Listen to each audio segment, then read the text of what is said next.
سيداتي السادة، أدعوكم للوقوف إلى النشيد الوطني.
سيداتي السادة الحضور، سيد الوزير، السادة مدراء المؤسسات العمومية، الأساتذة، الخبراء، الطلبة وكل أصدقاء المدرسة العليا الجزائرية للأعمال، نرحب بكم في هذا اليوم الدراسي كما هو معلوم ومنشور في هذه الشاشة في اليوم الإعلامي حول البرنامج الجديد الذي ستطلقه المدرسة حول أساسيات ماستر إدارة الأعمال والرقمنة.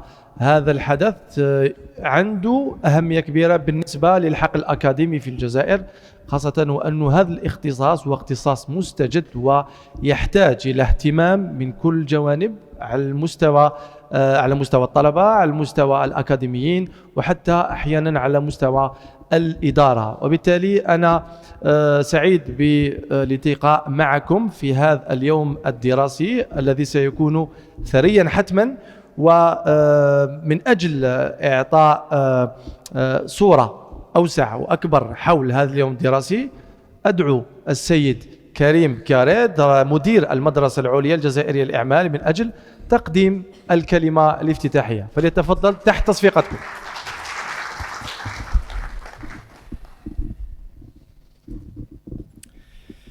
بسم الله الرحمن الرحيم. تحية طيبة وبعد. السيد وزير اقتصاد المعرفة والمؤسسات الناشئة والمؤسسات المصغرة، السادة ممثلي الوزارات والمجالس والهيئات الرسمية، السيد رئيس الغرفة الجزائرية للتجارة والصناعة، رئيس مجلس إدارة المدرسة الجزائرية العليا للأعمال، السادة النواب ورؤساء الغرف للتجارة والصناعة، السادة الخبراء والدكاترة والباحثين، إطارات وأساتذة المدرسة العليا الجزائرية للأعمال والتعليم العالي، السادة المدراء العامين والناشطين في الحقل الاقتصادي، عزيزاتي أعزائي الطلبة، السلام عليكم ورحمة الله تعالى وبركاته. Je tiens tout d'abord à souhaiter la bienvenue ici chez nous, chez vous, à l'École supérieure algérienne des affaires, pour cet après-midi de présentation et de lancement de notre Essential of MBA Digital and Governance. Je commence par remercier Monsieur le ministre de l'économie et de la connaissance, des startups, des micro-entreprises et de leur promotion, pour sa confiance, pour son engagement en nous octroyant ce parrainage précieux, fort de sens, mais surtout d'être là parmi nous. Je vais essayer d'être bref afin de mieux vous laisser apprécier à leur juste valeur nos experts internationaux et conseillers scientifiques que je salue. Les écouter, les questionner et provoquer le débat qui sera sans doute utile, riche et constructif. À propos de questionnement, il y en a quelques-uns qui se posent légitimement. Je vais essayer d'y répondre en 3 parties. Pourquoi un autre MBA spécialisé à l'ESA ? Surtout après le lancement d'un master ESA Énergie et Stratégie au mois de septembre. Vous le savez certainement, l'ESA est une école publique, fruit d'un partenariat intergouvernemental créé essentiellement pour participer à doter l'Algérie d'une capacité managériale utile et ancrée dans sa réalité socio-économique, à travers la formation des cadres et aux cadres. Cela passe indéniablement par une solution, par une relation privilégiée avec l'entreprise. De ce fait, notre mission est de répondre de manière pertinente et ciblée aux problématiques qui se posent à nos entreprises, à nos cadres, en les écoutant, en les accompagnant et en les formant. Par ailleurs, la semaine prochaine, nous organisons l'une des plus importantes manifestations de cette précieuse relation entre l'école et l'entreprise, incarnée par le Forum des stages ESA, 18e édition, avec plus de 110 entreprises présentes. Seconde question, pourquoi Digital and Governance? Parce que la digitalisation est un levier de bonne gouvernance et d'aide à la décision. Il est évident que la digitalisation n'est plus une option, mais une nécessité. Redevabilité et transparence obligent. Notre ambition est de positionner l'ESA comme un pôle d'excellence dans la formation des cadres de très haut niveau pour le pays, de former des leaders, de former des experts qui pourront porter les défis numériques et donc économiques du pays, tout en y intégrant les enjeux du monde complexe dans lequel nous vivons. Enfin, pourquoi un Essential of MBA Digital and Governance en 2022? La transformation digitale n'est pas un fétichisme technologique ou un effet de mode. Dans notre contexte algérien, c'est un ensemble d'outils de mesure, de suivi et surtout d'aide à la décision pour une meilleure gouvernance, traçabilité, transparence et redevabilité. Les orientations des hautes autorités sont claires. L'existence même d'un ministère de l'économie, de la connaissance incarne cette volonté. Notre formation répond, toute proportion gardée, à participer à l'effort national et à rendre cela possible. Encore une fois, je remercie Monsieur le ministre Yassine El Mehdi Walid de sa présence, malgré l'agenda et l'engagement. Je remercie également nos experts du comité pédagogique, ainsi que notre équipe de la formation continue, Madame Kalem, Monsieur Labadi, encadré par Madame Boalit.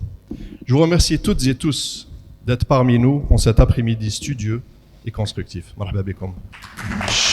شكرا سيد المدير على الكلمة. طبعا الرقمنة ليست مجرد موضة سيد الوزير، لكن هي أيضا حاجة ملحة في وقتنا الحالي من أجل حصرنة الإدارة. شكرا سيد كريم.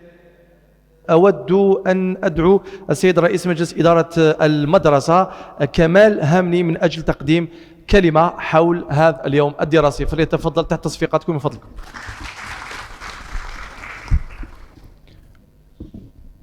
السلام عليكم. بسم الله الرحمن الرحيم، والصلاة والسلام على أشرف المرسلين سيد الوزير، السادة الممثلين، الوزارات والمجالس والهيئات الرسمية، السادة النواب ورؤساء الغرف التجارة والصناعة، سيد المدير العام للمدرسة العليا الجزائرية للأعمال، سيدات والسادة العمال والموظفين والمؤطرين المدرسة، الممثلين المؤسسات والشركات، سيدات والسادة الحاضرين، السلام عليكم ورحمة الله وبركاته. Je remercie Monsieur le ministre de l'économie et de la connaissance des start-up et des micro-entreprises et de leur promotion pour le parrainage qui a rehaussé le niveau de cette journée. Je tiens à remercier l'École supérieure algérienne des affaires, à sa tête son directeur général, M. Karim Kirad, pour l'initiative de cette journée. Cette journée d'information et le lancement de son MBA Digital and Governance, un thème d'actualité qui répond aux orientations de M. le Président de la République et du programme du gouvernement. Ce programme qui s'adresse aux décideurs et managers aura pour objectif d'actualiser et d'affirmer leurs compétences managériales et renforcer la bonne gouvernance. Ce programme, donc des objectifs ô combien importants qui participent à l'essor économique du pays. En visant dès sa création l'excellence, l'ESA s'emploie sans cesse à générer et drainer des leviers afin d'alimenter et satisfaire le tissu économique algérien. En termes de potentiel décisionnaires, entrepreneurs ou créateurs de richesses. Chers étudiants, chers apprenants, vous êtes l'avenir du pays, les leaders qui vont inspirer l'Algérie de demain. Votre école vous accompagne au mieux au quotidien et vous donne les moyens d'y parvenir. N'hésitez pas à vous accomplir, et ça commence ici aujourd'hui à l'École supérieure algérienne des affaires. De manière générale, je conseille donc à ces apprenants et ces étudiants de travailler à la manière délibérée et passionnément, car avec ce principe, c'est un choix de réussite. Quand on travaille avec amour, le droit d'entrée est très bas, le droit de sortie est très haut. C'est à l'inverse de la corvée. Merci beaucoup. شكرا للسيد كمال همني على الكلمة. الحدث أو اليوم الإعلامي هو تحت رعاية وزارة اقتصاد المعرفة والمؤسسات الناشئة واقتصاد المعرفة. قبل تقديم الكلمة إلى سيد الوزير أود أن أشكر سيد الوزير والوزارة على اهتمامها دائما بالجانب الأكاديمي، حتى وإن كانت هي وزارة عملية ونشوف الكثير من النشاطات التي تقوم بها الوزارة اليوم، لكن السيد الوزير يقوم بالكثير من أجل دعم مبادرات مماثلة. وبالتالي سأترك المجال للسيد ياسين المهدي وليد من أجل تقديم كلمة افتتاحية قبل بداية أشغال هذا اليوم الدراسي، فليتفضل مشكورا.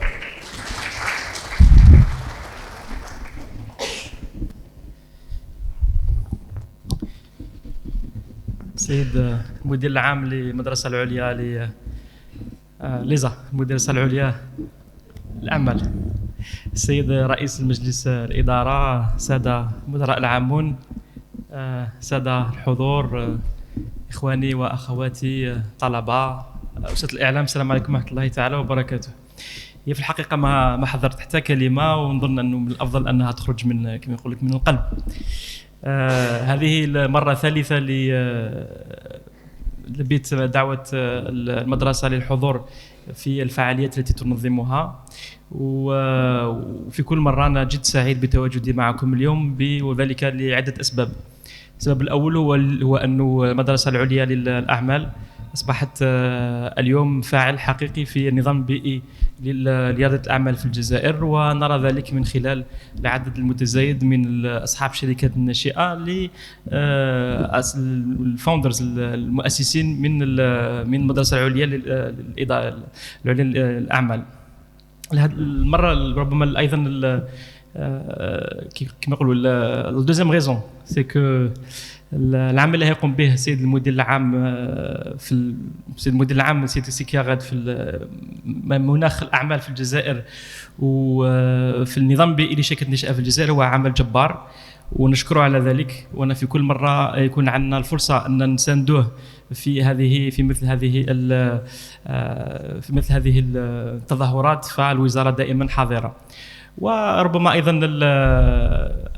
لا تروازيام غيزون، معناتها السبب الثالث اللي دفعنا ان نكون حاضرين هنايا مع كل اطارات الوزاره، هو انه هذا الانبياء التكوين الجديد ويلعب دور مهم جدا، لانه اليوم نحن في امس حاجه الى ناس متخرجين من الجامعات وعندهم كفاءات كبيره في مجال التسيير، لانه ما لاحظناه في الماضي ولا في السياسه الحكوميه في الماضي هو انه الكثير من اللي كانوا ينشئوا شركات سواء مصغره ولا ناشئه كان عندهم العديد من النقائص فيما يخص التسيير، ومثل هذه البرامج التكوينيه تساهم من رفع من مستوى مسيرين الشركات والمقاولين في الجزائر، ويمكنهم ايضا انهم يواكبوا التطورات الحاصله في الاقتصاد الوطني.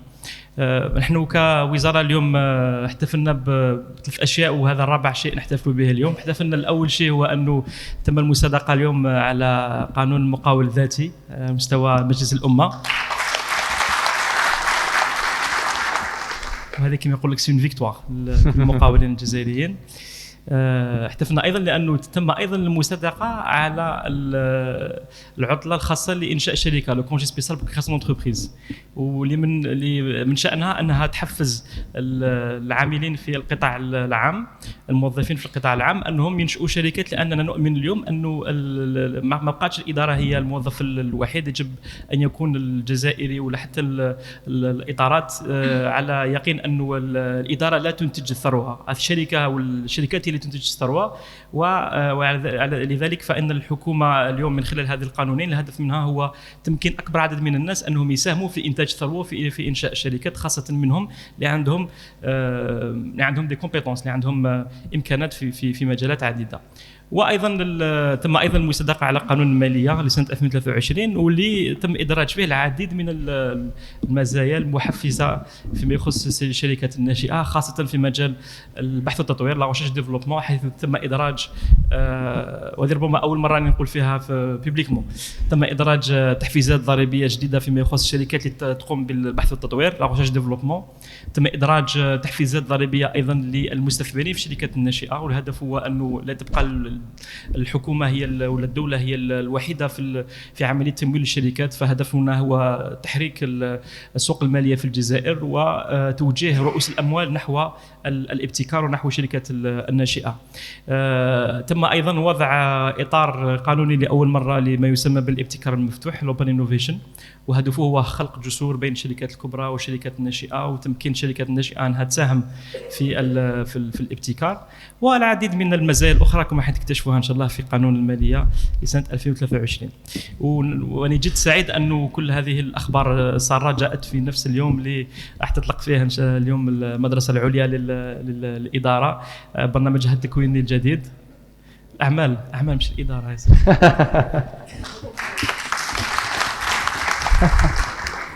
C'est les deux extrêmes. دونك للاعمال نصحح ما عاد يحتاج حاجه المدرسه العليا للاداره، واللي ان شاء الله راح يتمكن اكبر عدد من ان شاء الله من المتخرجين انهم يكون لهم مستقبل في مجال المقاولاتيه، وهذا شيء نتمناوه لكل الناس. قلت في الماضي انه في الجزائر في الماضي كان عندنا عدد نسبة إنشاء الشركات بالنسبة لكل 10,000 نسمة ضئيلة نوعا ما مقارنة مع باقي دول العالم. نسبة حاليا تقارب 5 شركات منشأة لكل 10,000 نسمة، في حين المعدل العالمي هو 8 شركات لكل 10,000 نسمة. فنحن نتجاوز بشيء ضئيل المعدل العالمي، وهذا ربما نعطيكم صورة على التأخر اللي لازم أنه يتم تداركه. وحاليا الوزارة تعمل على تسهيل الولوج إلى المقاولاتية من خلال تسهيل عملية إنشاء الشركات، وراح إن شاء الله يعرف هذا النقطة العديد من التسهيلات في الأيام المقبلة من خلال القانون الأساسي للمقاول الذاتي لوتونتربرونور.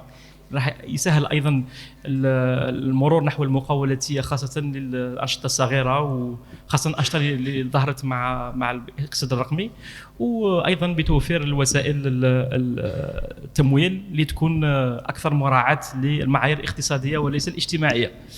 ما نطولش عليكم، نشكر المدرسه العليا للاعمال، المدرسة العليا الجزائرية للأعمال على الدعوة وعلى هذه المبادرة القيمة، والسلام عليكم. شكرا لك سيد الوزير. حتى إذا سقط سهوا أنك أعطيت صفة مدرسة وطنية للإدارة، نحيوا الأساتذة والخريجين تاع مدرسة وطنية للإدارة، وفيه إطارات طبعا في اطارات اللي خرجوا وزاره من المدرسه الوطنيه للاداره، وكاين اطارات في الوزاره اللي اثبتوا النجاعه تاعهم. على كل حال سنحاول ان نجعل هذا اليوم الدراسي، احيانا جرت العاده انه تكون ايام دراسيه ثقيله وممله، وايضا احيانا تكون بدون روح، فسنجعل ان نعطيها نوع من الروح بفضل حضوركم، بفضل اهتمامكم، وبفضل الطلبه والخبراء والمسؤولين والمدراء اللي راهم معنا اليوم. نهنوك سيد الوزير على كل الامور الايجابيه اللي كتقوموا بها بخصوص قطاع ومجال مؤسسات الناشئه. وانا بدوري نهنيك على نجاح المؤتمر الافريقي للمؤسسات الناشئه اللي كان نجاح باهر على المستوى الافريقي من اجل اشراك التجربه الجزائريه في الفضاء الافريقي، وبالتالي فضلا وليس امرا نحيي السيد الوزير على المجهودات اللي يقوم بها. والسيد سيدي علي الزروقي اللي كان عنده دور مهم جدا ايضا، وحضور السيد كريم كيراد في الملتقى وشهد على هذاك الشيء.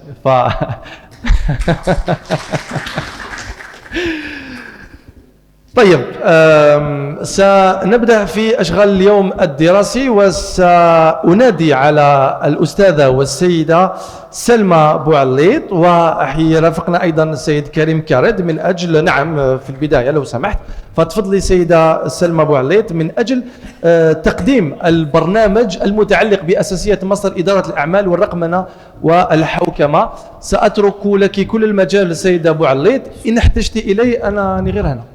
اوكي. شكرا يونس. شكرا، بالتوفيق.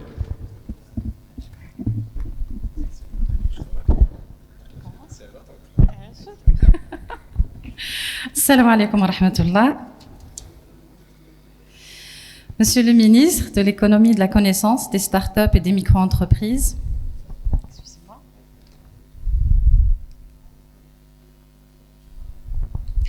Monsieur le Président de la Chambre algérienne de commerce et d'industrie, Président du Conseil d'administration de l'ESA, Monsieur le Directeur général de l'ESA, Mesdames et Messieurs les représentants officiels des institutions,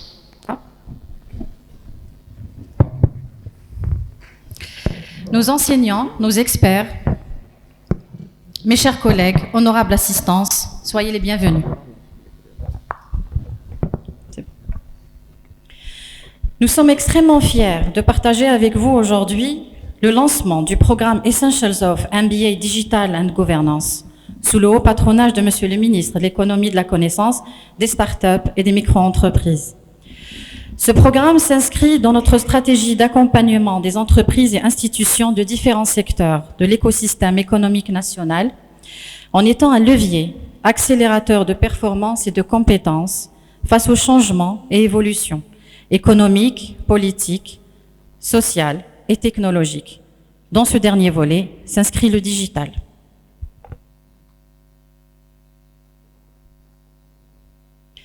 Le Essentials of MBA Digital and Governance est le premier programme professionnel diplômant du pôle digital de l'ESA. Élaboré en collaboration avec Beul Algérie, filiale Atos, il offre une réponse aux problématiques des secteurs d'activité en transformation et en évolution, en contribuant à structurer la fonction numérique décisionnelle au travers d'un programme qui vise à mettre en place un continuum de la formation professionnelle.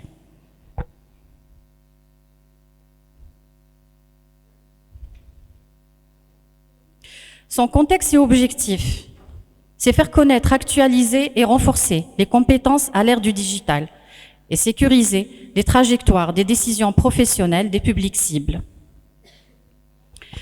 Permettez-moi maintenant de vous présenter l'architecture du programme. Le MBA Digital and Governance est destiné aux cadres dirigeants, aux managers et décideurs. Il place le digital à niveau 360 degrés dans l'entreprise. Il regroupe 4 blocs de compétences nécessitant 40 jours de formation pour 240 heures pédagogiques en alterné sur 12 mois. L'admission se fait sur entretien devant un jury pluridisciplinaire. Détaillons maintenant un petit peu les blocs de compétences. Excusez-moi.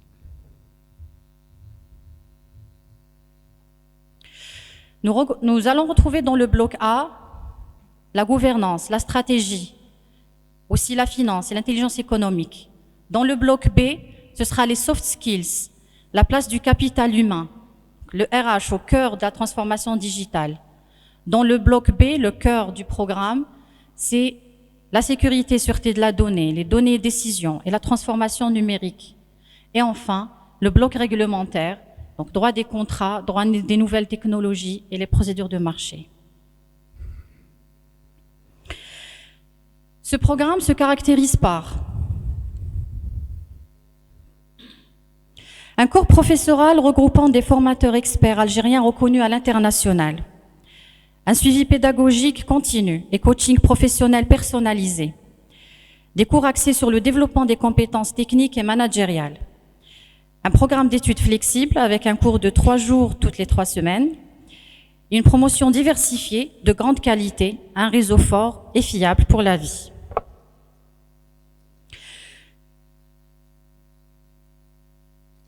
Plusieurs conférences vont venir enrichir le programme tout au long de son déroulement, animées par des experts de renom. On peut déjà citer quelques noms comme le professeur Mohamed Berkouk, expert en stratégie sécurité, Monsieur Abdellatif Kershish, général manager de Sarlem BIM, Monsieur Alpha Bari, CEO Atos Africa. Bien sûr, d'autres noms vont venir enrichir cette liste. Et parmi les thématiques proposées, on va retrouver les enjeux politiques, excusez-moi, les enjeux géopolitiques de la digitalisation, l'écosystème algérien, est-il prêt pour le BIM, le Building Information Modeling, les expériences africaines de digitalisation et Open Innovation and Startup, expériences d'accélération. Bien sûr, d'autres thématiques aussi vont venir enrichir cette liste. J'invite maintenant notre panel d'enseignants à venir me rejoindre afin de présenter plus en détail les différents modules du programme. Monsieur Morad Preur, s'il vous plaît. Monsieur Yassine Belqsem, rejoignez-moi. Donc, Monsieur Azdin Boudgna, Monsieur Mounir Khaldi, Madame Siham Dib et Monsieur Samir Karam. C'est Mounir. مرحبا.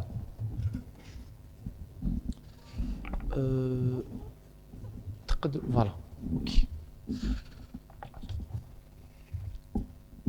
السيدة سلمى بوعليط نخليك ربما توزعي الكلمات حول الأساتذة الكرام اللي معنا فوق المنصة. تفضلي.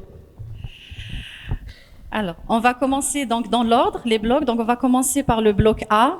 C'est Monsieur Preur avec la gouvernance. Merci. Donc, il animera... Allez-y. Donc, je vais vous présenter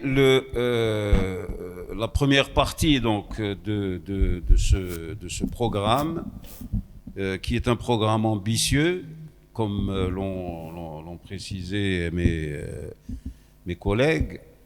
Et la première partie, en fait, va poser un peu la trame de l'apport méthodologique et conceptuel qui va venir et qui sera donc l'œuvre de spécialistes dans les différents domaines de digitalisation juridique, etc.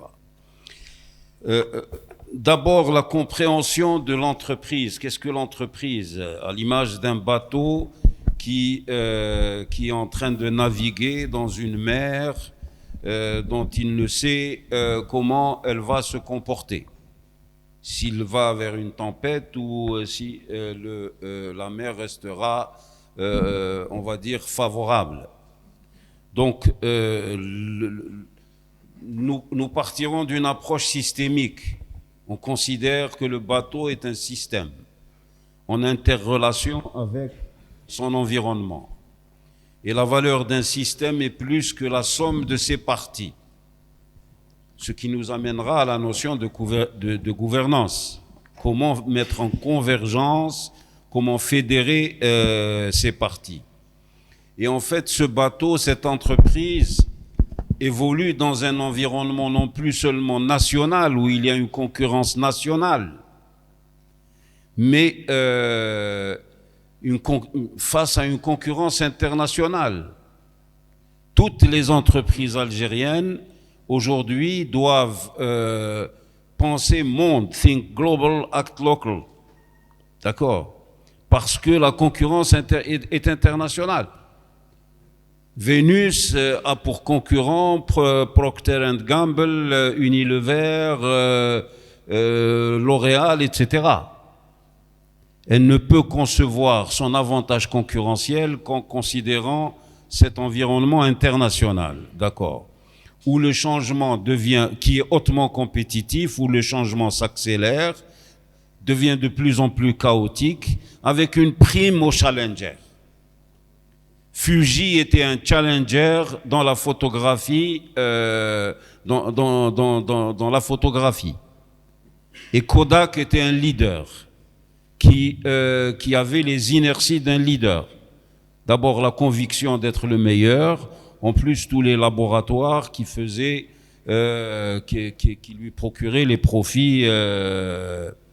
Et Fuji était le challenger, il a cru en la photo numérique, il a acheté des brevets plutôt à temps, il a acheté des sociétés innovantes et en fait Kodak a disparu corps et biens. Et c'est le challenger a cette chance. Mais il doit être agile, il doit être sensible, il doit être neuronal. L'entreprise n'est plus une entreprise fordienne. Hein. D'autre part, gouverner, c'est prévoir. On parle de gouvernance. C'est anticiper les discontinuités. Si le futur n'est plus la continuation des tendances du passé, ça veut dire que le futur, ce sont des discontinuités, des ruptures. La photo numérique, l'écran plasma, demain et aujourd'hui, l'électromobilité vont renverser complètement les rapports de force.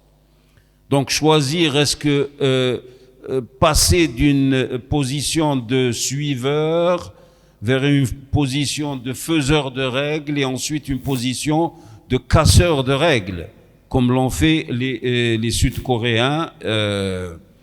Et donc, pour tout cela, le digital aujourd'hui écrase les distances et le temps et modifie fondamentalement l'avantage concurrentiel. Et il agit transversalement dans les processus productifs et managériaux. Et c'était tout l'intérêt de notre formation que d'essayer modestement d'initier les entreprises, les managers, les initier à cette révolution, ce nouveau paradigme qui doit imprégner leurs processus managériaux et opérationnels. D'autre part, l'entreprise aujourd'hui doit être une entreprise apprenante. L'entreprise est un processus traversé par des flux financiers, des flux de matière, des flux de savoir. Et si une entreprise qui ne capitalise pas, qui ne transforme pas les savoirs qui sont à la périphérie ou qui la traversent, qui ne les transforme pas en compétences, l'entreprise n'est plus un portefeuille de métier, mais un portefeuille de compétences, c'est-à-dire encore un système de connaissances. Et dès lors que l'on parle de système de connaissances, nous passons tous de longues heures de nos journées face à des écrans. Et quand je me rappelle, quand j'ai passé ma thèse, je l'ai passé beaucoup plus. J'avais un poste qui était relié à un ordinateur VAX à l'Institut français du pétrole, mais je l'ai passé beaucoup plus devant la photocopieuse. Alors qu'aujourd'hui, c'est un autre monde. Donc, la stratégie est inséparable de l'organisation et de la gouvernance.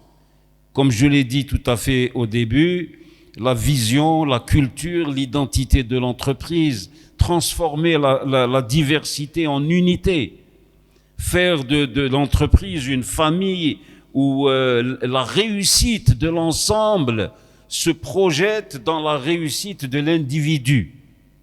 Dès lors que l'individu s'épanouit et réussit à travers la réussite du collectif, l'entreprise devient une entreprise de gagnants. Et donc la prospective vient en amont de la stratégie. Je terminerai avec une image. On dit souvent que le chef d'entreprise est un chef d'orchestre. C'est à moitié vrai. Mon ami Nasser Grifou, qui est un jazzman, me comprendra parfaitement. C'est un chef d'orchestre comme Duke Ellington était un chef d'orchestre. Parce que le chef d'entreprise doit improviser. Contrairement à un chef d'orchestre qui interprète une symphonie de Beethoven, qui a la symphonie sous les yeux. Mais le chef d'entreprise est un chef d'orchestre de jazz qui improvise et qui, par son génie, par son courage, par les risques qu'il prend, va faire gagner l'entreprise et battre la concurrence. Je vous remercie. Merci beaucoup, Monsieur Prar. Je donne le mot à Monsieur Samir Karam pour balayer un petit peu le bloc B. Voilà. Donc, bonjour tout le monde. Nous parvenons à la conclusion, après l'intervention de Monsieur Prar, que le capital humain est au centre de la gouvernance. Donc, la gouvernance et le digital doivent être bâtis sur le capital humain. Donc, je dirais que désormais, dans une logique basée sur le digital, la gouvernance ne devrait plus voir l'humain comme il devrait être, mais plutôt comme il est. Donc, et adapter son mode de gouvernance à ce capital tel qu'il est conçu. Ça veut dire, dans ce parcours, dans ce bloc de formation, en premier lieu, nous allons se baser sur le capital humain. Nous allons essayer de comprendre l'importance et l'enjeu avec une prise de conscience déjà au départ de l'impact qu'a le digital sur le comportement humain, sur ce changement d'habitude et par conséquent sur les connaissances collectives qui partent de la connaissance individuelle.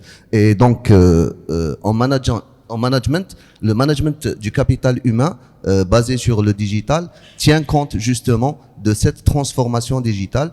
Comment l'appliquer sur nos pratiques managériales, comment mettre à niveau nos pratiques managériales pour pouvoir justement mesurer cet impact et pouvoir le conduire.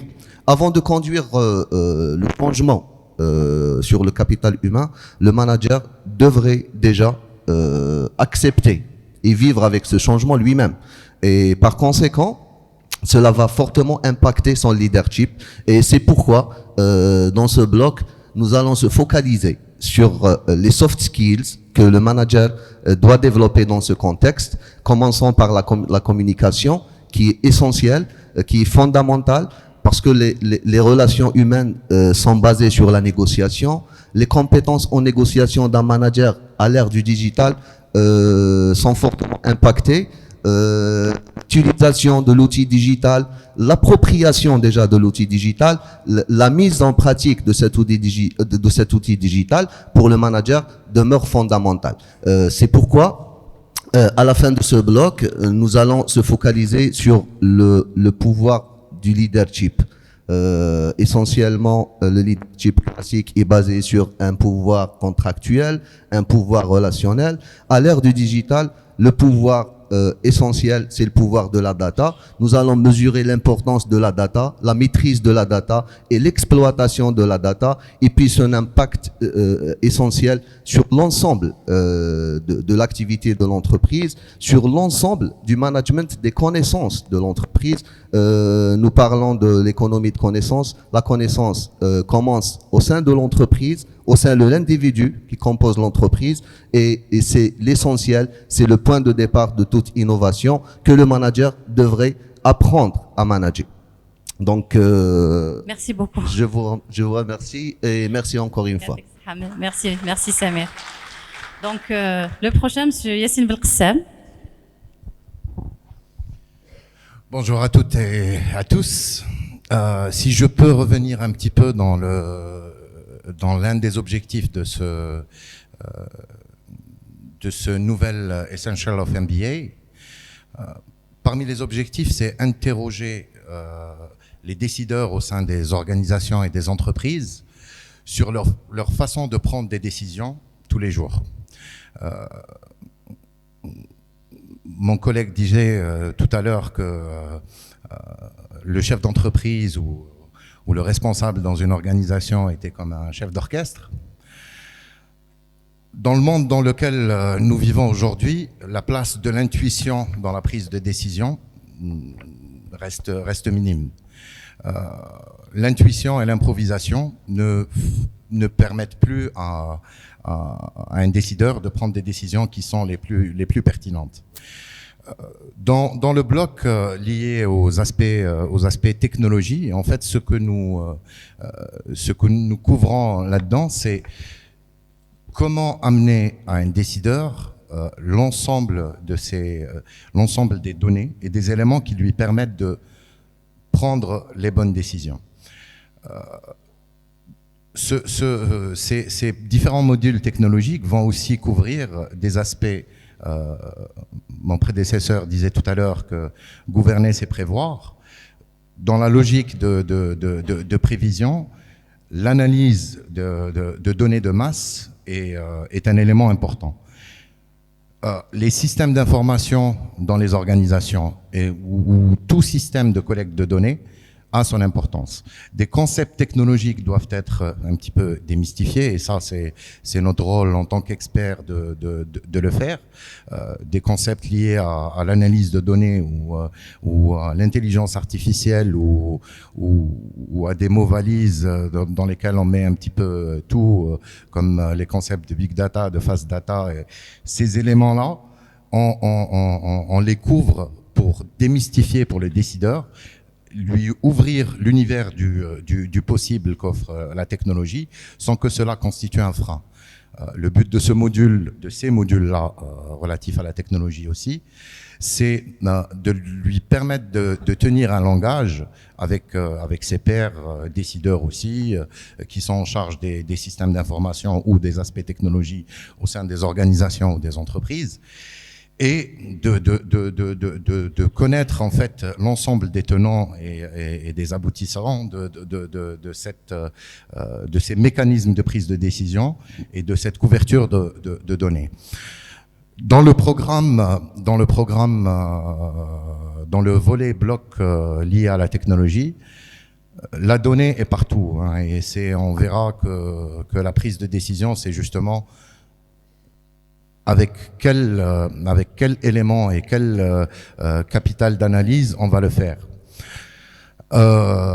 Et toute cette analyse de données, elle doit se faire sur des systèmes qui sont divers et variés, mais qui doivent constituer un des capitaux, si ce n'est le capital le plus important de l'organisation. Que ce soit une entreprise ou une institution, ça doit être le capital le plus important. Ça doit constituer la connaissance non seulement des données actuelles, du passé, et ça permet, en analysant ces éléments-là, aussi de nous accompagner dans nos décisions par rapport à des actions futures. C'est un petit peu ça le volet du bloc technologique. Différent dans toute cette formation. C'est une formation qui s'adresse à des décideurs qui veulent se transformer, qui veulent se questionner par rapport à leur façon de prendre des décisions, et qui va leur permettre de capitaliser sur ce que permet l'univers des possibles, ce que permet la technologie dans ce processus-là. Bien sûr, ça va couvrir, ça ne va pas en faire des experts dans le domaine de la technologie, mais ça va leur permettre vraiment d'avoir la connaissance des solutions possibles, d'adresser diverses problématiques que couvriront mes collègues, notamment en termes de sécurisation de ce capital donné, mais aussi de transition et d'accompagnement de cette transformation du mode de décision actuel vers le mode de décision futur. Voilà. Merci beaucoup, Yassine. Monsieur Azdine Boudgna, à vous. Zindine. Zindine, pardon. Bismillah ar-Rahman ar-Rahim. Tout d'abord, bonjour à toutes et à tous. Tout d'abord, permettez-moi de vous remercier pour votre présence et surtout de remercier l'ESA pour de nous avoir offert cette belle opportunité de rencontre et de discussion autour de ce nouveau programme. En fait, je vais être très très bref. Je vais parler de sécurité des systèmes d'information.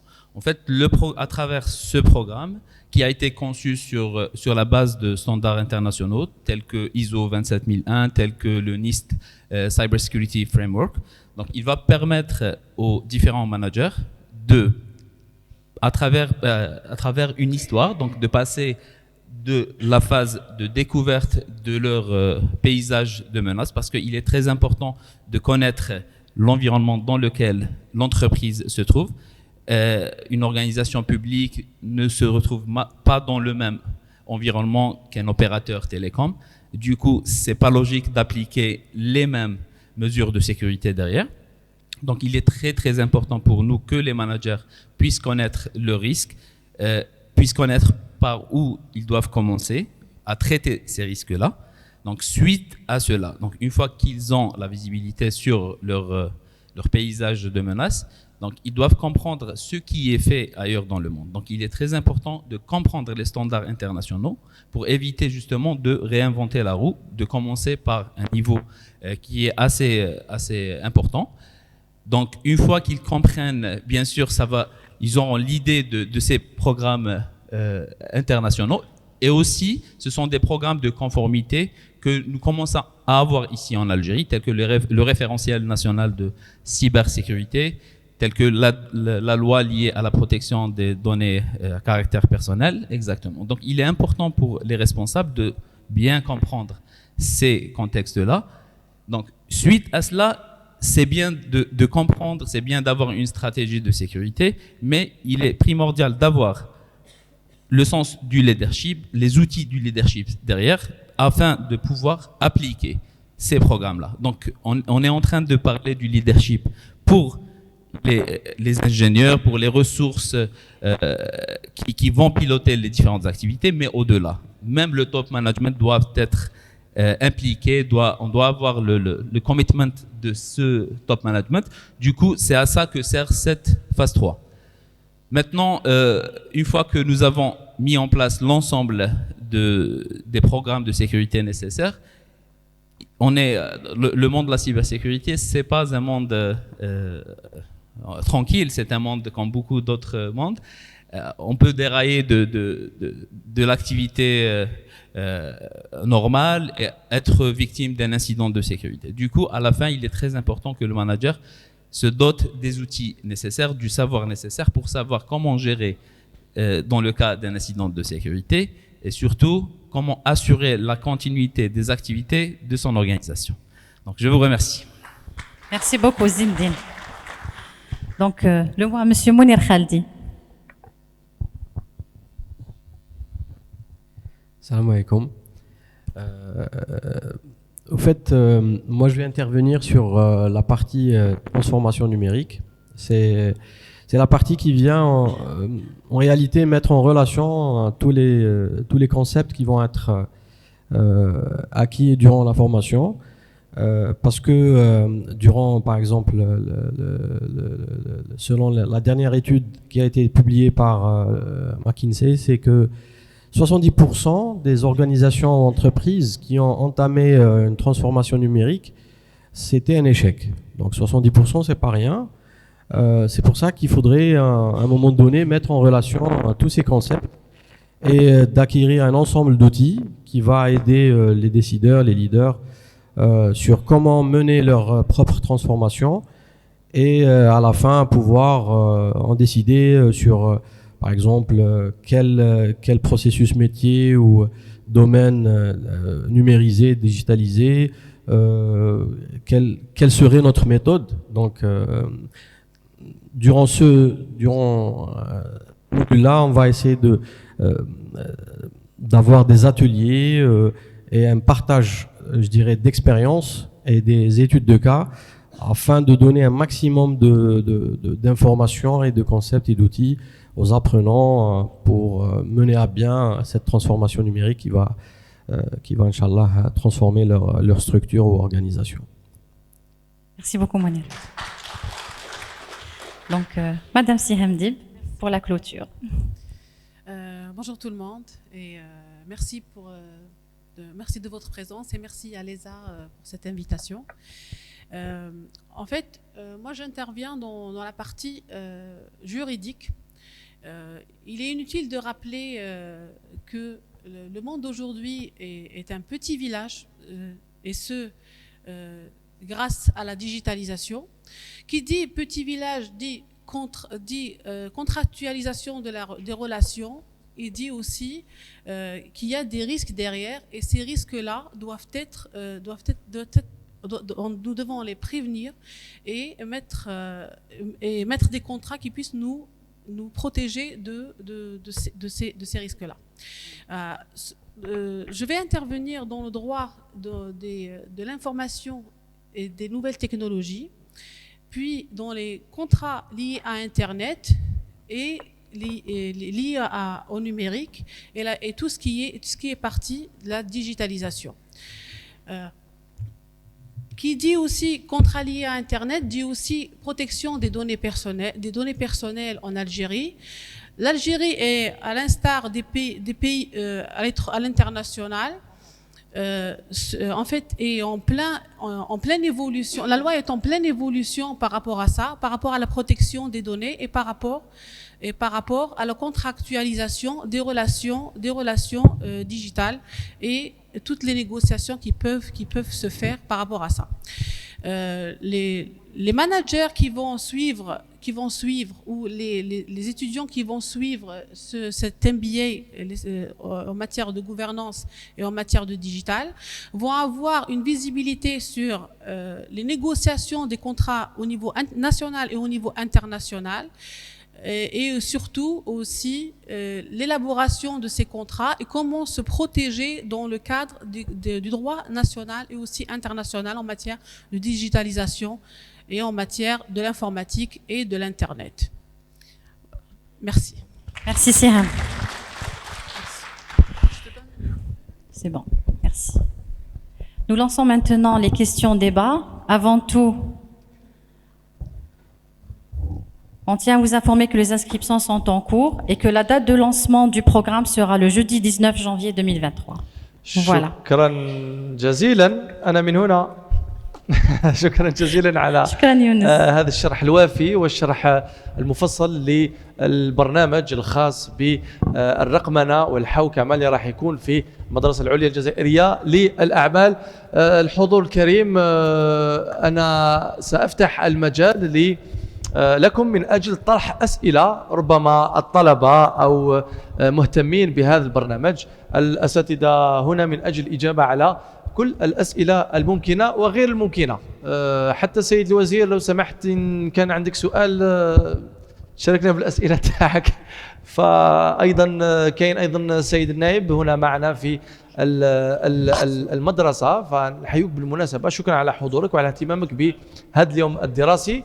فنبدأ ربما الأسئلة ممكن نطلبوا واحد تلو الآخر. فيه سؤال؟ Non? Monsieur Karet. En fait, j'avais prévu de ne pas prendre la parole. لك الحق لأنك مدير. ولكن على بالي بلي هذا الجمع الغفير هذايا il y a des gens d'une très très très grande compétence que je connais, qui me connaissent et que je respecte énormément. وعلى بالي ماشي بهم الحشمه، ولكن قلت بالك نحي لهم الحشمه en prenant la parole. Monsieur le ministre, il veut pas intervenir tout de suite بالك à un moment donné quand voilà. Moi en fait peut-être je vais raconter une petite histoire mais vraiment très rapidement parce que le récit est très important. Il y a 2 ans. Il y a 2 ans, on a commencé à réfléchir sur quels sont les blocages culturels qui ne permettent pas à l'Algérie d'avancer à la vitesse nécessaire sur un sujet où c'est un mot valise. On hésitait entre numérique ou digital en anglais. Et en fait, on se rendait compte qu'il y avait beaucoup de fétichisation. J'ai employé le mot tout à l'heure. Fétichisation, en fait, c'est un mot qui est revenu pour la discussion. Et aussi gadgetisation. ce n'est pas pour amoindrir les projets اللي كانوا يصراو ولكن النظرة العامة هذيك من الفوق تسمى تاع 360 degrés stratosphérique qui permet à un pays de mieux fonctionner. On a parlé de règles de gouvernance parce qu'en fait c'est ça, gouverner c'est prévoir. Yak c'est Morad, on disait gouverner c'est prévoir. On a l'honneur de vous avoir parmi nous justement pour nous le rappeler. Et donc l'idée, sans m'éparpiller, elle a commencé de là. Qu'est-ce qui fait qu'il y a des blocages? Donc, on va d'abord du reverse engineering. On a exploré, on va dire les différents blocages, les différentes populations, ceux qui signent, ceux qui décident. Pas obligatoirement les institutions d'État ou les institutions publiques, parce qu'on croit que ça vient toujours de là. En fait, c'est faux. Ça vient aussi des opérateurs économiques. متعاملين الاقتصاديين يقدر يكون هو dans un blocage ou là dans une logique d'héros oracle, et donc c'est une fétichisation de la technologie. Donc la réflexion vient de là. La réflexion elle a 2 ans. Mais à un moment donné, il y a eu la visite d'Alpha Bari, le CIO d'Atos, qui a accéléré un peu les choses. Madame Slimani était avec nous d'ailleurs au CIC. C'est pour ça que ça me fait vraiment plaisir, parce qu'en fait, il y a des gens qui ont assisté un peu à l'émergence de l'idée. On avait parlé de ça. Et très vite, on a concrétisé. Sur la partie technologie, on a été rassurés parce qu'on s'est appuyé sur Atos. C'est pas notre force. On a la technologie. Donc on a fait l'amal.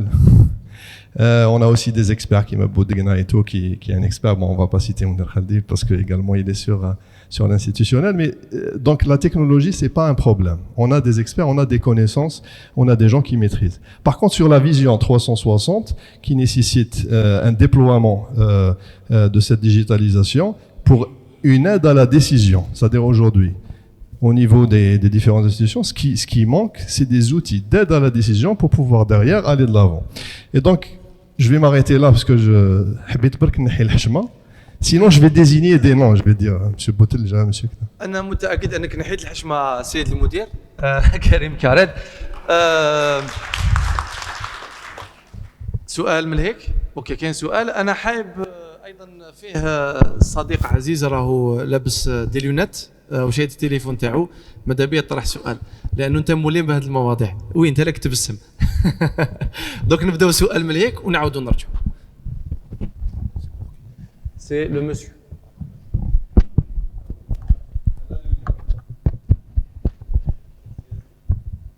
Salam alaikum. Je vous remercie. Je me présente. L'Arbi Fatah, je fais partie d'une entreprise opérateur public économique. Ça me tient à cœur parce que la formation, on en parlait avant, quand je faisais partie de la formation d'Alesa, monsieur Belqsam, on en a parlé pendant la semaine internationale et ça s'est concrétisé, alhamdulillah. Moi, j'ai une question je dirais assez technique sur l'aspect managériel de la formation. Ce qui serait, c'est une question que je me pose, peut-être elle va se concrétiser durant la formation, c'est la partie, je dirais, la digitalisation des soft skills. Ah, des soft skills. Ouais.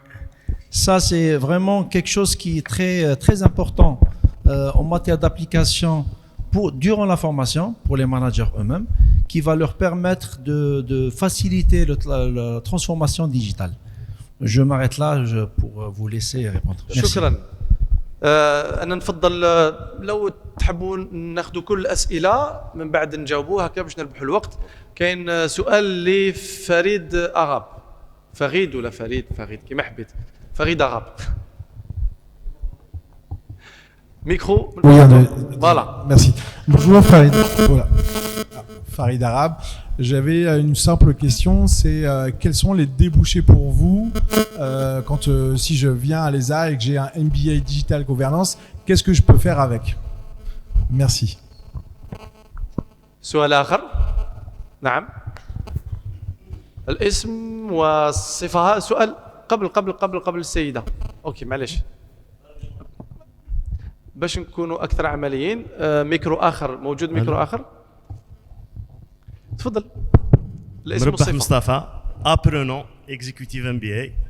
Ma question est sur la e-readiness de tous les pays qui ont réalisé leur transformation digitale ont eu leur electronic readiness. Comment évaluez-vous la e-readiness en Algérie? Merci. شكرا. الأسئلة مسجلة ولا تحاولوا نسجلهم؟ مسجلة. أوكي. السؤال آخر.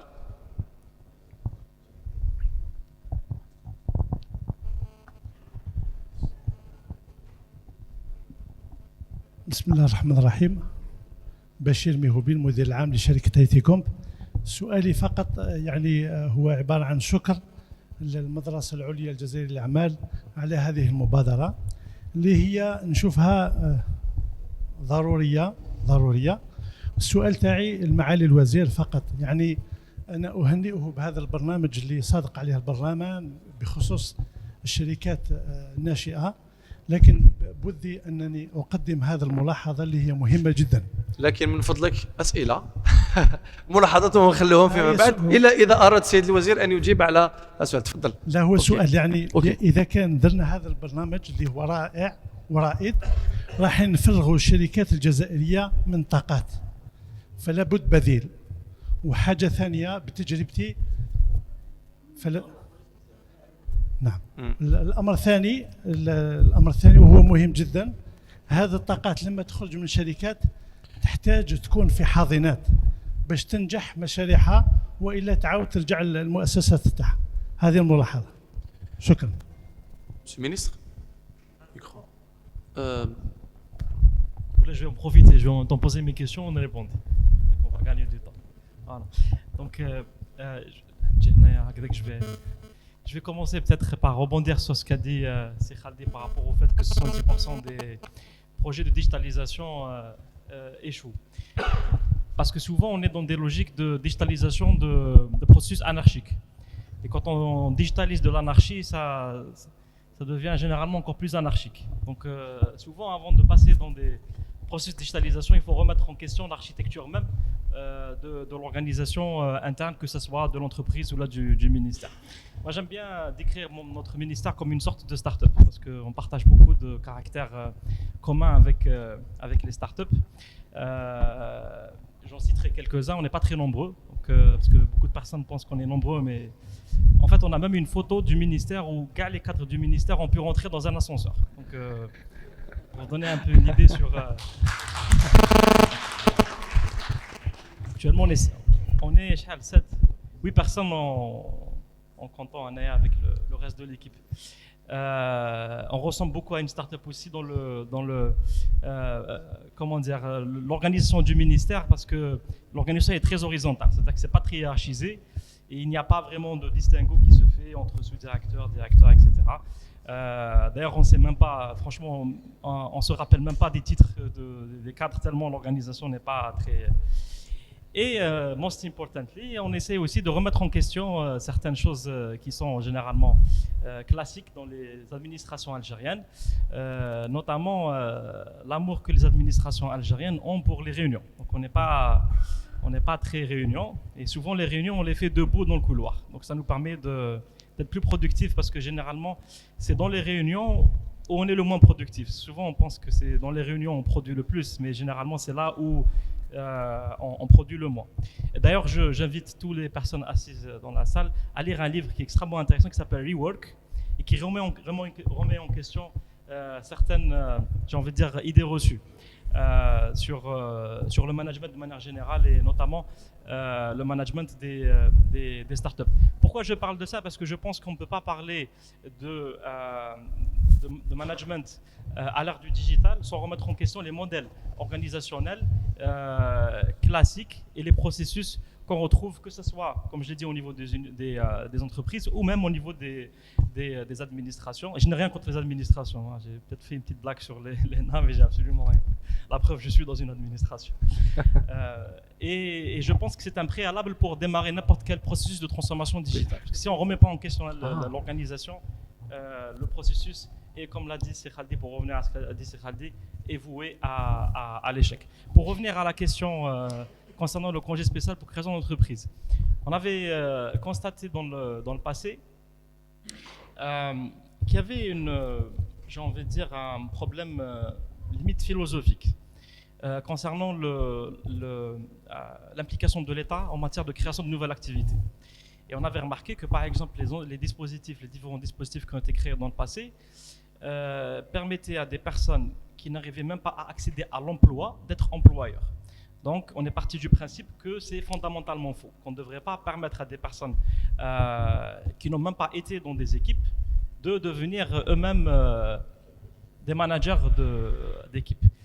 Et ce qu'on avait également constaté, c'est que les chances pour qu'un entrepreneur réussisse augmentaient de manière considérable s'il avait une expérience, que ce soit au niveau de l'entreprise ou au niveau de l'administration.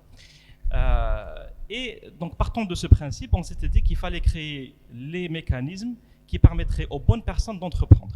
Parce que souvent, notre problème dans le passé n'était pas dans la quantité de personnes qui entreprenaient. La preuve, entre les différents dispositifs qui ont été créés dans le passé, on est quand même à plusieurs centaines de milliers de personnes qui ont été financées, qui ont créé une entreprise, etc. Et pourtant, est-ce que ces dispositifs ont été efficaces? La réponse est non. Voilà, la réponse est non, et je suis très clair par rapport à ça. Je ne fais pas de la langue de bois, d'ailleurs, je ne sais pas en faire. Donc aujourd'hui, l'objectif, c'est de pousser les bonnes personnes à entreprendre. Qui sont ces bonnes personnes-là? C'est les personnes qui sont dans cette salle, c'est les universitaires, les diplômés des universités. On avait constaté que, je vais prendre un seul dispositif sans citer le nom, on a trouvé que le nombre de personnes qui ont bénéficié de dispositifs pour créer des entreprises et qui ont un niveau universitaire, donc licence ou plus, ne représentait même pas 24% des personnes qui ont été financées. Et sur les 75%, donc les 76% qui restent, c'était des personnes qui n'avaient, pour la plupart, même pas accédé à de la formation professionnelle. Donc c'est juste pour vous dire à quel point on était dans une logique, et je vais le dire de manière très franche, de distribution de la rente. Et qu'on est en train de remettre en question aujourd'hui, et je le dis de manière, je pense, très transparente et très claire. Voilà. Donc ce dispositif-là, plus l'entrepreneur, plus ce qu'on est en train de faire pour faciliter la création d'entreprises, plus ce qu'on est en train de faire pour que pour les startups, notamment encourager les jeunes talents à créer des entreprises, etc. Tout ça participe, in fine, à créer une nouvelle classe d'entrepreneurs qui, on l'espère, sera à même de développer l'économie du pays. Je n'ai pas monopolisé la parole. Merci pour votre attention. شكرا سيد الوزير على الإجابة. سأعود للأسئلة لطرح الأسئلة، لكن بعد الإجابة على الأسئلة التي تم طرحها من طرف السيد هناك السيد فسجلتوا الأسئلة، من فضلكم تقدروا تجاوبوا باش نربحوا فقط الوقت. لو كان نحاولوا كل واحد ياخذ سؤال. Ok. Donc je vais commencer par répondre, quoique Monsieur le ministre vient d'apporter une grande partie de la réponse sur les soft skills à adopter à l'ère du digital. Moi, je vais juste ajouter un petit détail, c'est que quand on parle de soft skills en matière de management à l'ère du digital, on parle de développement de compétences comportementales. Pardon. Le développement des compétences comportementales se base essentiellement sur l'appropriation de l'outil digital qui nous offre actuellement la possibilité de mieux connaître la composition de la nature humaine, de mieux comprendre les habitudes de l'humain, de mieux prévoir et anticiper le comportement humain. Et par conséquent, cette appropriation de l'outil digital va permettre aux futurs managers, aux futurs gouvernants de pouvoir mieux cerner ce qu'on appelle l'intelligence émotionnelle, d'avoir une meilleure maîtrise sur l'intelligence émotionnelle avec laquelle il va contribuer au développement des compétences managériales de l'ensemble de ses collaborateurs, puisqu'il est en train de conduire une transition vers un changement dans les pratiques surtout. Initialement, le manager doit d'abord mieux vivre cette transition avant de pouvoir la manager. C'est pour ça que la finalité de ces soft skills doivent déboucher à ce qu'on appelle le développement de la créativité, qui est la base de toute innovation dans une organisation. شكرا. سؤال نحاولوا كيفاش نخلوا الأستاذ الفاضل باش يجاوب على السؤال. السؤال qui était... À quoi ça sert? Non, quels sont les débouchés? Ok. Comme nous l'avions dit un petit peu plus tôt, le but de ce Essential of MBA, il s'adresse à interroger vraiment comment on est en tant que décideur. Donc les débouchés, c'est déjà au même poste, mais en tant que meilleur décideur. Mais aussi à envisager d'autres challenges. C'est-à-dire que l'apprenant, il va interroger de la gouvernance au traitement du leadership en tenant compte de l'aspect ressources humaines en tenant compte de l'aspect des acquis technologiques qu'il va avoir et jusqu'à l'environnement juridique, c'est-à-dire ce même décideur, il sera transformé. Donc, qu'il soit à son poste actuel ou qu'il aspire à changer vers d'autres challenges, ce sera qu'un meilleur décideur. شكرا. Si tu me permets, Yassine. توضيح فقط من عند أستاذة. Voilà, oui. Si vous me permettez juste, donc une précision que le Essentials of MBA Digital and Governance n'est pas un programme académique diplômant, c'est un programme de la formation continue, donc c'est un programme professionnel destiné aux managers en poste. Donc, son rôle est de renforcer les compétences donc, des responsables des managers dans leur poste, de les aider dans leurs activités, leurs tâches quotidiennes, mais qui va renforcer justement leur performance pour évoluer, que ce soit au sein de leur entreprise ou ailleurs, bien entendu. Voilà. شكرا سيد ابو عليط. نكملوا الاجابه على الاسئله. كان فيه لا مش نطرحوا لكن نجاوبوا على الاسئله اللي تبقات. فريدة غاب، وايضا فيه سؤال اخر اذا سجلتهم نفضل انكم تجاوبوا عليهم مباشره. سي منير.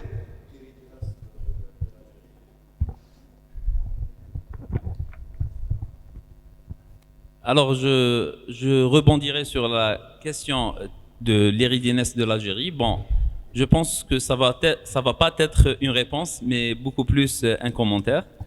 Parce que pour avoir la prétention de répondre de cette manière-là, de quelle est la position de l'hérédité de l'Algérie dans le monde, c'est un peu difficile, je dirais. Et je pense que ça nécessite beaucoup plus d'efforts et de personnes plus qualifiées sur d'autres aspects pour répondre à cela. Par contre, si je peux me permettre de répondre de façon plus globale, je dirais qu'il y a des organismes dans le monde qui font les assessments, qui font le recensement des readiness à travers plusieurs pays et à travers plusieurs axes. Parce que quand on parle de e-readiness, on parle de plusieurs axes technologiques, donc notamment les choses de base, la e-education, on parle de e-business, l'accès à Internet, etc. Donc, ce sont plusieurs indicateurs qui disent que ce pays est plus ready qu'un autre. Donc, maintenant, il faut éventuellement consulter des rapports d'organismes qualifiés qui font ça, qui vont positionner l'Algérie dans ce sens.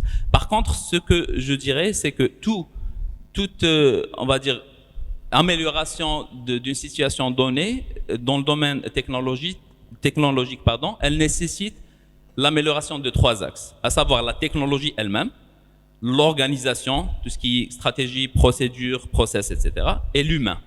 Du coup, je dirais que ce programme-là contribue dans la partie humaine. Voilà. ممتاز. نكملوا الأسئلة. تعقيب لو سمحت السيد المدير، نفتحوا قبل الأسئلة ومن بعدك نديروا التعقيب على أي شيء كان هنا في النقاش من عند السيد المحترم.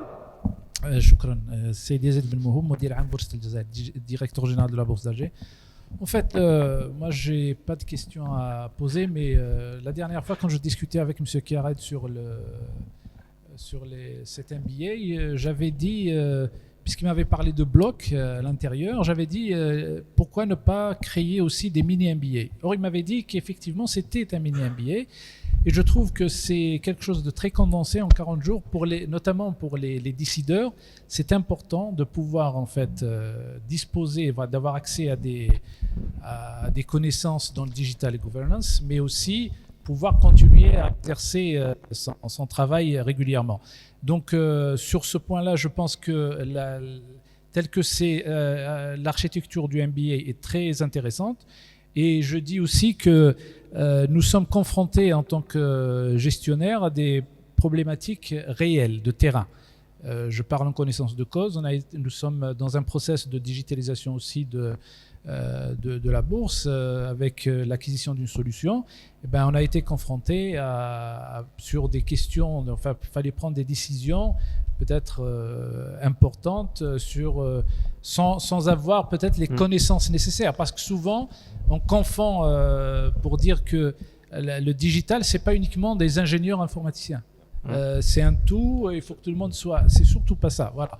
Mais je dis donc, je suis très content qu'il y ait ce type de mini MBA ou d'Essential of MBA Digital and Governance. Et je terminerai pour dire que si le digital, si vous intéressez pas au digital, le digital s'intéressera à vous. Donc, on s'intéresse au digital. Merci beaucoup. فقط أنا نحيت الكلمة لسيدي علي الزروقي باش يقدم سؤال. فينالمون أنت قدمت شرح ما قدمت سؤال. تفضل سيدي علي الزروقي اتكلم لنا الغدوة. سيدي علي الزروقي من فضلك باختصار باش نفتحوا الأسئلة كاين كثير من الأسئلة. معليش يعني sous compte rendu de Monsieur le Ministre, je voudrais juste apporter encore d'autres éléments de réponse au monsieur qui a posé la question. Qu'est-ce qu'il en est quand on va vider certaines entreprises de certaines compétences? Je pense l'Algérie jouit d'une ressource qui fait déjà l'eau, la ressource humaine. Chaque année, il y a un peu plus de 300 000 diplômés et qui n'ont pas forcément justement de postes d'emploi qui sont en face d'eux. Donc du coup, on a besoin de les absorber quelque part. La capacité du marché d'emploi en Algérie ne peut pas absorber 350 000 emplois. Ceci dit, on peut créer des dizaines de milliers d'entreprises, de micro-entreprises ou de start-up. Donc avec ce dispositif-là, beaucoup ont des idées, ont des projets, mais ont la crainte, ils ont peur de franchir le pas, de sortir de leur zone de confort. Il est salarié, il a son salaire, mais s'il veut entreprendre, donc ligne de deux, ou bien il va délaisser son job, il va travailler pour son privé, ou bien il va faire ce qu'il va faire en privé, et du coup il va un petit peu délaisser, il peut pas faire la part des choses. Donc pour cela, donc le congé entrepreneurial va leur donner une certaine garantie. Allez entreprendre, laisser une place vide. Donc si la personne réussit, on fera tout pour qu'elle réussisse. Donc du coup, elle pourra déjà employer, créer de l'emploi, de la richesse, et du coup libérer un poste parce qu'il y a des jeunes qui attendent d'être employés. Donc c'est un cercle qui continue, et c'est ce qu'on cherche au fait à réaliser. Donc il ne faut pas avoir peur pour les entreprises. C'est un profile, un mindset qu'on cherche. Donc et ce mindset, c'est d'aller entreprendre, et c'est pour ça que c'est comme ça qu'on crée un écosystème et une économie relativement puissante. Merci. شكرا سيدي علي الزروقي. هذا كان استثناء التعقيب، فراح نواصل الأسئلة من فضلكم رجاء. فيه سؤال من هناك، سؤال ثاني، سؤال ثالث، لكن رجاء اطرحوا السؤال مباشرة لمن تريدون باختصار. Bonjour à tous, Wissam Sabochlef, PDG de la société Goumri Consultant. Donc on est dédié au project management. On parlait beaucoup d'humains, on parlait beaucoup de transformation. On va dire ce qu'a dit Monsieur le Ministre, notamment sur les réunionites, sur les faits que des projets peuvent durer parfois très longtemps. Monsieur Khaled, notre hôte, qui m'avait gentiment invité aussi à venir également. Est-ce que vous prévoyez des notions de project management aujourd'hui dans une économie en 2023 qui est complètement projectized entre parenthèses? Merci. Les mêmes سؤال؟ خير. Tout le monde. Tout le monde. Il est vraiment non, tout le monde ما قدروش خاطرش كاين أسئلة. Alors, je vais partir pour McKinsey, le monsieur qui avait partagé la statistique de McKinsey, Vas-y.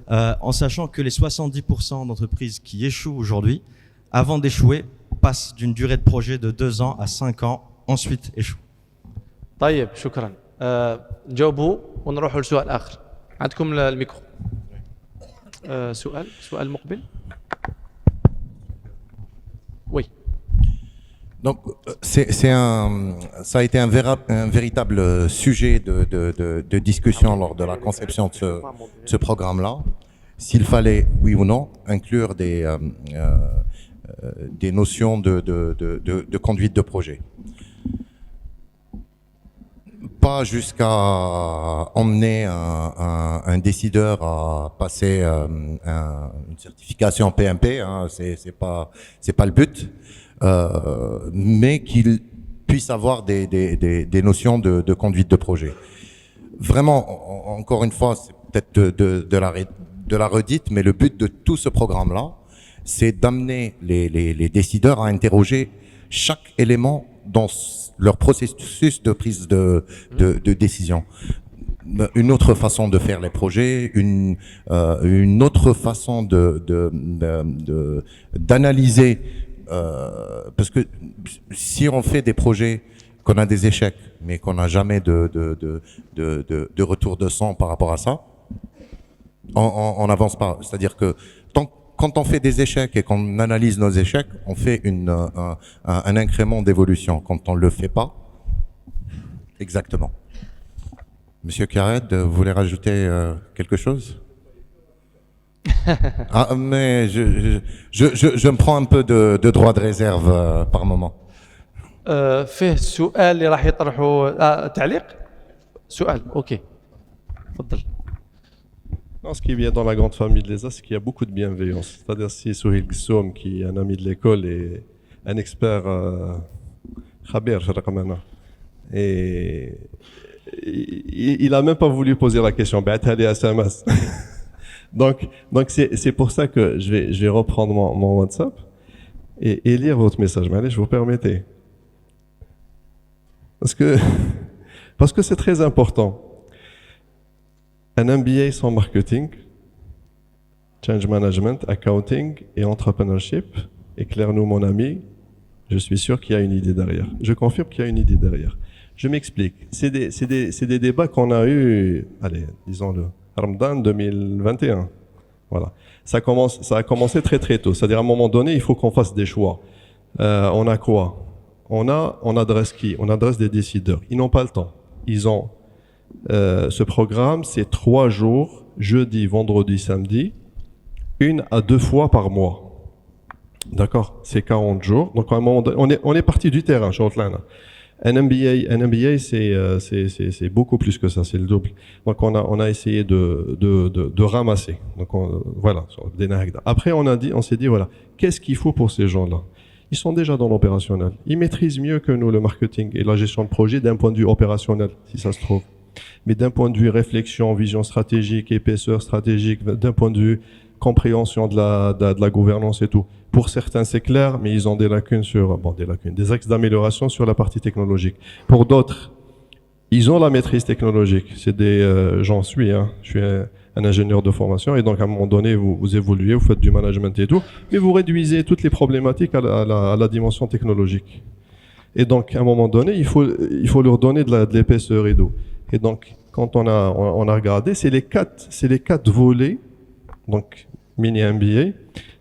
Marketing, il y aura des marketeurs pour faire le boulot. C'est pas que c'est pas important. La gestion de projet, c'est de l'opérationnel. C'est pas pour amoindrir le rôle d'un chef de projet. Mais en fait, c'est de l'opérationnel. Il y a un PMP pour ça, il y a tout ce qu'il faut. Et donc, l'objectif, c'est pas d'avoir, c'est pas d'avoir une boîte à outils où il y a tout. Il faut avoir une boîte à outils pour permettre à ces décideurs justement de sortir du statu quo, de sortir du déblocage, de sortir. Et en fait, c'est ça l'idée qu'il y a derrière. هل جاوبت على السؤال تاعك؟ شكرا سيد كاريد. عندنا سؤال من فضلك. شكرا. إذا في أسئلة أخرى يدير سؤال آخر. Voilà, donc monsieur l'animateur ne veut pas qu'on fasse des commentaires, mais je vais essayer de poser une question assez concentrée. شكرا.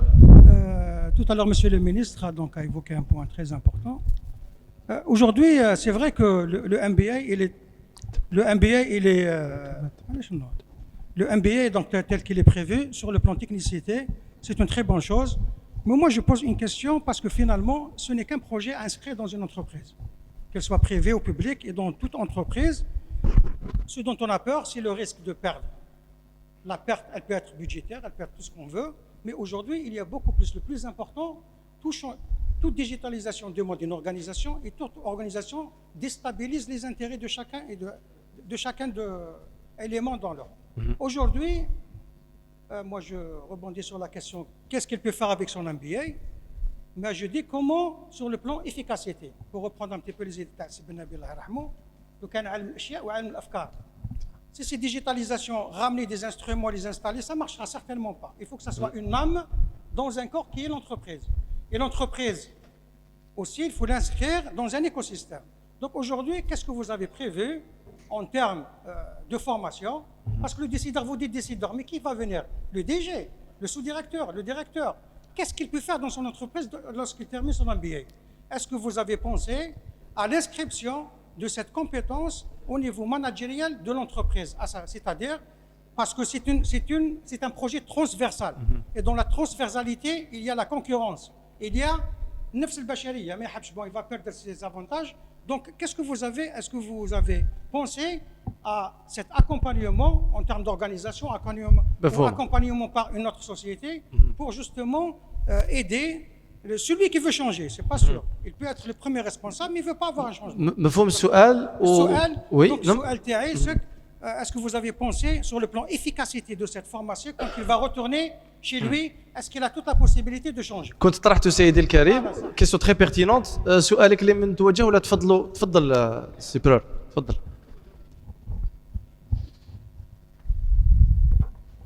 En fait, il y a deux questions qui convergent. Celle sur les disciplines qui ont été qui n'ont pas été retenues, à savoir le marketing, etc.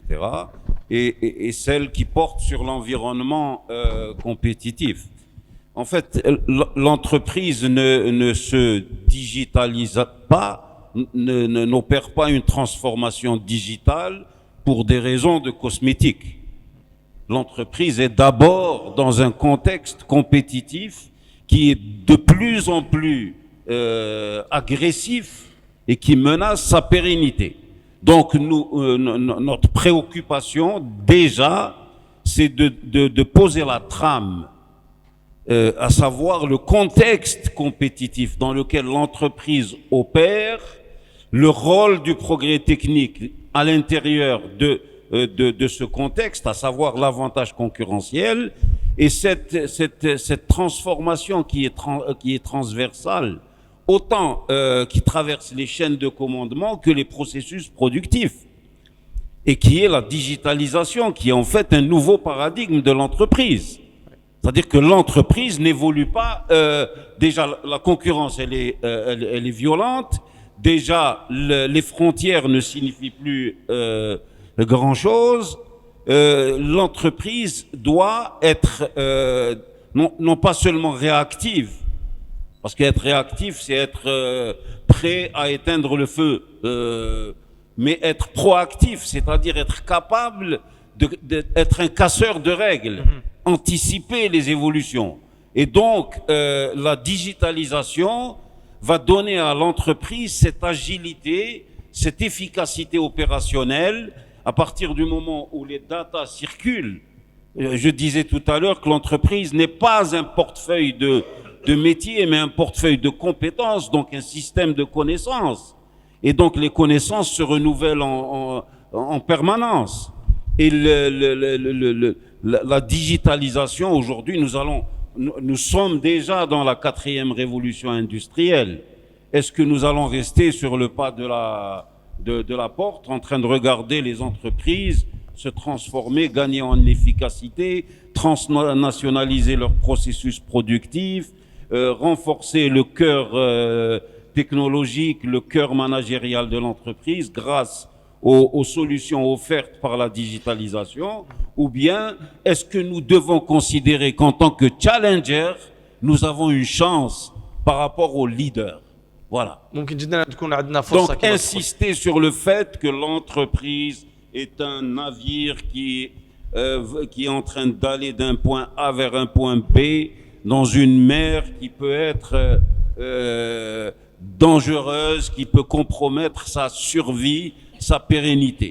Et donc il doit intégrer toutes les informations et anticiper les évolutions de l'environnement, les signaux faibles, etc. شكرا سيد برور على الشرح الوافي. فقط الترتيب اشفاو على الترتيب تاعكم مانيش متذكر، لكن السيد الكريم اللي راح يشد الميكرو الان هو اللي راح يتذكر الترتيب. تفضل باختصار فقط شكرا. اسئله لانه قبل ما تبدا السؤال عندنا فيما بعد محاضره امتياز مع سيد مؤسس شركه ياسين اللي معنا في القاعه، راهو الفوق كاع، لكن وجد روحك للاسئله تاعنا. تفضل. على كل حال بالك بلوس تعقيب كو كيستيون. Donc, je me présente, c'est Rahali, le président du conseil d'administration de la Banque extérieure d'Algérie. Je reviens sur le sujet des mutations digitales ou numériques des grandes institutions. Et j'ai un petit commentaire. Monsieur le ministre disait à juste titre qu'effectivement, un des éléments déterminants, c'est l'organisation préalable avant d'entamer ces mutations. Et notre ami de l'autre côté de la salle évoquait également l'élément relatif au management des projets. Je vais être peut-être, disons, plus simple. Il y a en face des grandes entreprises des modèles de transformation numérique. Et la difficulté que nous avons en tant que managers principaux, en tant que décideurs dans des entreprises, c'est de savoir identifier quel est le modèle pour lequel nous devons opter et qui puisse nous amener à réaliser notre objectif de transformation dans les meilleurs délais et dans les meilleures également conditions de qualité, avec entre guillemets une optimisation des fonctionnalités nouvelles en un laps de temps relativement court. Vous évoquez, c'est votre slide qui a attiré mon attention et un peu mon vécu professionnel aussi.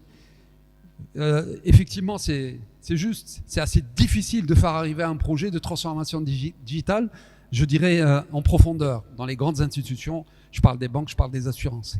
Et ce qui serait souhaitable, c'est qu'au travers de cette formation, des gens qui seront dans les institutions puissent pouvoir se dire, ou du moins puissent avoir la culture nécessaire, qui disent, voilà, il y a un modèle de transformation qui est celui-là. Je donne un exemple très simple. J'ai créé un cahier des charges où je fais aligner tous les métiers de la banque et tous les métiers de les assurances. Et j'ai créé un cahier des charges. Je demande à un éditeur de me couvrir tout ça. Et j'ai un taux qui est proposé et j'opte ou je n'opte pas. De l'autre côté, je peux avoir un autre type de modèle. Et effectivement, il faudra. Je pense que ce qui serait intéressant, c'est qu'effectivement, les gens qui sortent de cette formation puissent avoir la pertinence des choix. Et c'est plus un commentaire qu'une question. Je l'ai dit au départ. Merci de. شكرا. ما تبقى من الأسئلة رجاء طرح الأسئلة في 15 ثانية لأنه السيد الوزير ربما عنده ارتباطات وبالتالي إذا كان فيه أسئلة متكررة نخلوهم جانبا، إذا كان فيها أسئلة راح تقدر تزيد الإضافة. رجاء نروح لأسئلة أخرى أفضل باختصار والإجابة تكون أكثر اختصارا. Bonjour, je m'appelle Ima Farhat, je suis apprenante à l'ESA, donc en MBA 15. Vous avez abordé le sujet leadership, donc j'aimerais savoir de quel point de vue vous allez l'enseigner, vous allez l'aborder au sein de ce programme. Merci. Pardon ? Vous pouvez répéter la question.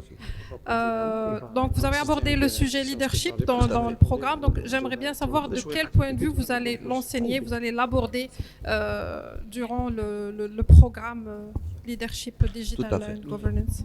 Donc pour répondre à la question de la dame, dans le bloc B, nous allons effectivement aborder le leadership, comment le manager ou le futur manager, digital manager, puisse développer son leadership. Ça veut dire les notions élémentaires que tout manager doit appréhender préalablement pour pouvoir construire un leadership basé essentiellement sur une notion fondamentale.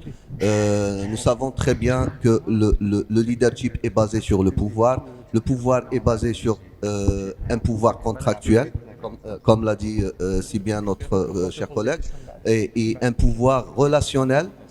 À l'ère du digital, il y a un troisième pouvoir qui vient s'imposer de lui-même, c'est le pouvoir de la data. Ça veut dire grâce à la data, on peut construire un leadership, on peut construire des compétences managériales qui vont conduire justement cette transition du manager. Pour rebondir votre question, tout à fait. Ça rejoint un petit peu la question de notre ami tout à l'heure quand il parlait de project management.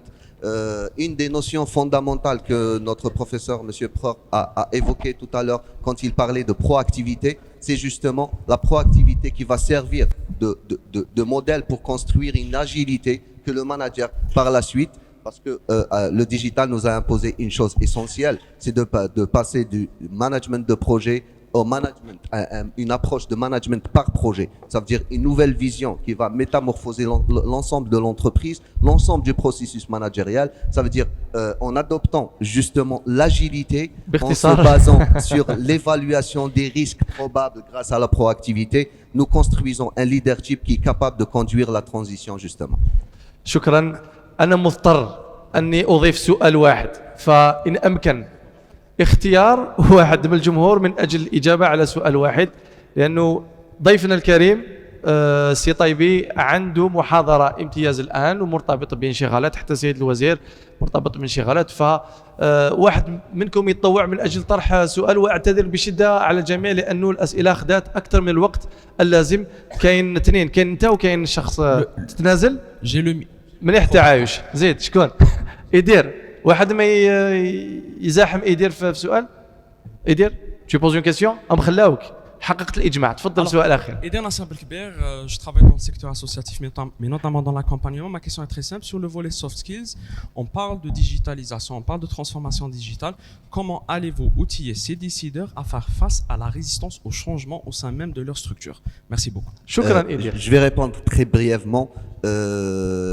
On parle de transition digitale et non pas de révolution digitale. Monsieur le ministre tout à l'heure l'a bien évoqué. Nous partons pas d'une logique à faire table rase sur les pratiques existantes pour imposer des nouvelles pratiques, parce qu'on va faire justement face à une résistance qui peut éventuellement développer une certaine méprise du concept. Donc nous partons dans une approche de gestion de la transition que le manager doit justement maîtriser d'abord. Il doit apprendre à gérer la transition, à cohabiter avec la transition pour pouvoir l'imposer justement. Parce que ça va changer nos pratiques, ça va impacter justement notre écosystème et ça va impacter. Je vais continuer. Et ça va impacter le devenir de l'entreprise qui est justement générateur de la créativité et de l'innovation. شكرا. باش ما نظلمش الأستاذة طلبت الكلمة باختصار من فضلك رجاء. En fait, c'est pour répondre à monsieur le DG de la BEA pour la remarque qu'il avait faite. En fait, moi je pense... PCA, pardon. PCA. Pardon, PCA. En fait, chaque projet de transformation dans toute société est un cas à part. Chaque société, si elle fait un projet de transformation, ne peut être un modèle pour une autre structure, en fait. Moi, c'est un avis. En fait, je pense qu'il n'y a pas possibilité d'avoir un cahier des charges qui sera applicable à un secteur précis ou autre. Chaque société, si elle entame un projet de transformation digitale, doit mettre les moyens, les moyens et les ressources nécessaires pour qu'elle puisse réussir ce projet-là. C'est mon avis. شكرا. الحديث كبير وحماسي جدا حول الموضوع، فأنا أشكر الأساتذة الكرام على رحابة صدرهم وعلى كل الأسئلة الوافية.